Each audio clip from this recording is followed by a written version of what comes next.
Welcome back, and we have with us Umang Nahata, who's the CEO at Mastek, joining us this morning.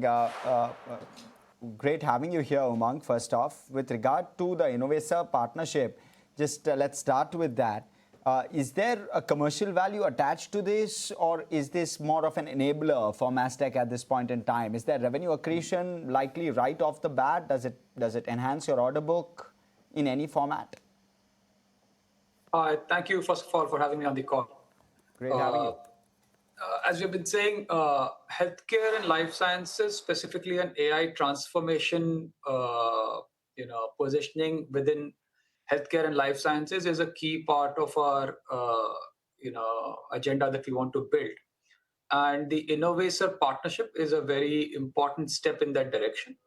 The Innovaccer partnership gives us a very interesting data and AI platform partnership to work with, which is well established within healthcare and life sciences in the US and is now starting to grow its foothold globally between UK, Europe, and Middle East. And our partnership with them, we become the transformation partner for deployment of that data AI solution, which is, I think, a really strong lever. It will allow us to really, move forward into the direction of becoming a transformative AI partner for healthcare and life sciences. The partnership is very strategic. We are amongst their top partners globally. And we're already starting to see good, healthy pipeline development on both sides, jointly working between Innovaccer and Mastek, working together. And there is active pipeline that is building up. We are quite confident that we will start seeing a good rhythm of order book and revenue that will be visible, especially in North America, but globally on the back of this partnership, which will start happening very fast. Umang, hi, morning. Can you also give the sense of the kind of potential, top line impact that it can bring? I understand that it's, you're going to do that along with the Innovaccer, but what could be the gains that you can get from a revenue potential point of view? Does it add new logos to you, or you can go to, since you're going to market with them? Yeah, so we have multiple choices when we looked at the partnership. There are existing customers of ours, which are common customers, and we can expand the business within those customers where we are largely doing back office or CX transformation. It'll give us a roadmap to get into their data AI transformations. And we are also looking at net new customer acquisitions, which we can jointly look at. And we're also looking at expanding Innovaccer's footprint where they are delivering one or two use cases.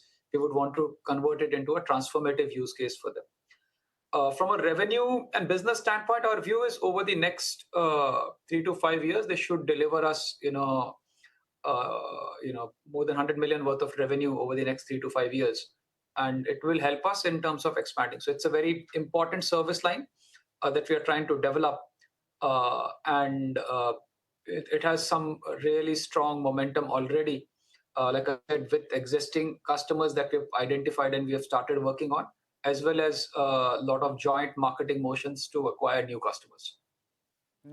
You've consistently maintained, Umang, that the strategy around AI for you is no platform IP and no product bets. It's about services execution.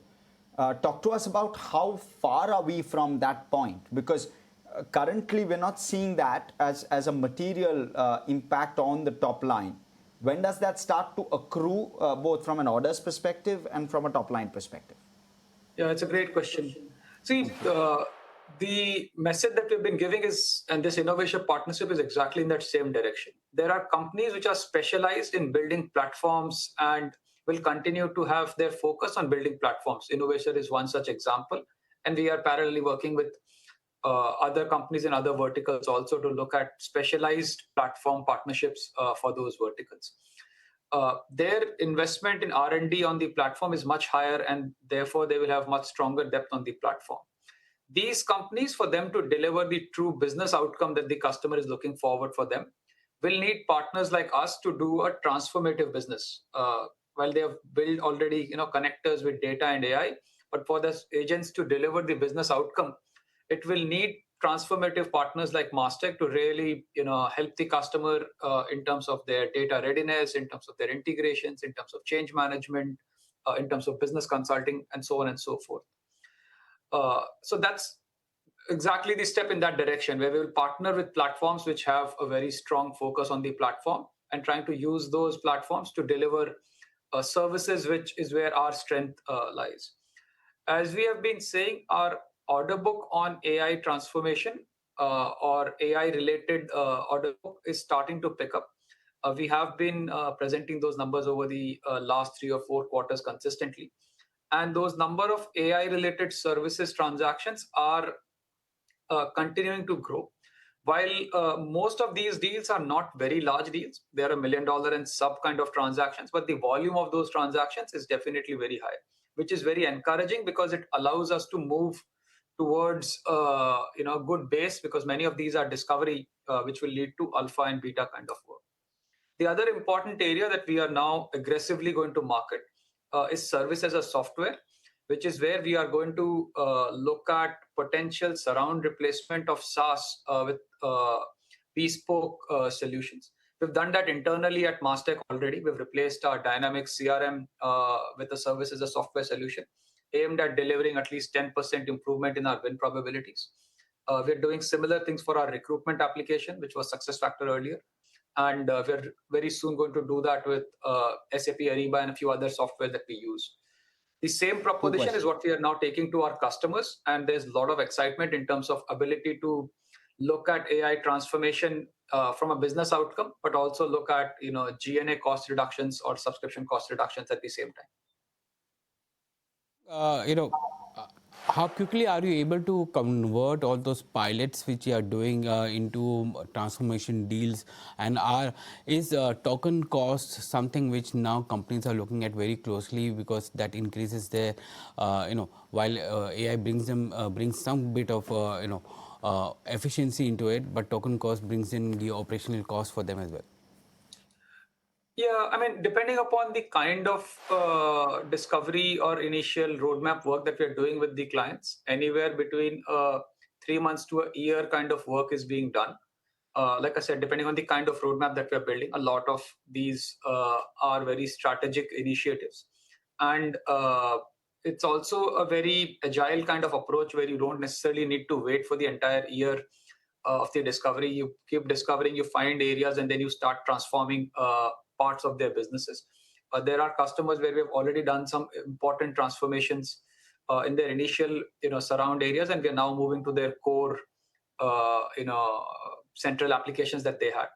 So that's the change that we are already in that journey of building. It's a built up, but customers have really started realizing that it's not just the technology, it is going to be a lot of services along with the technology, which will allow them to really gain the kind of overall value that they're looking at. So I think it's shaping up well in terms of that kind of direction. But these initial deals are anywhere between 3 months to a year, depending upon the kind of work that we are executing for them. Last off, just with regard to the geographies that this Innovaccer partnership covers, it's North America, Europe, Middle East, UK. Some of these markets have demonstrated softness. Does this in any way change that in terms of the way in which you're seeing traction? So it's an important partnership. Healthcare is a key vertical, and most of the healthcare customers, whether it is providers, payers, or life sciences, are looking at AI transformation to support their businesses. In general, for example, the healthcare costs have been consistently going up, whereas the time that they are able to devote to patient seeing versus administrative tasks is disproportionately moving in the wrong direction, which is towards administrative tasks. So there is a lot of transformation asks that we are seeing from many of our customers, including NHS, for whom we are doing a lot of data-related activities. Getting your data contextually ready is going to be the first step in many of these AI transformations. And then it is also going to be relooking at your processes and then driving business outcomes from those. So the partnership with Innovaccer is going to look at all the 3 markets, which is UK, Europe, North America, as well as Middle East. And we are seeing interesting traction across all the three areas.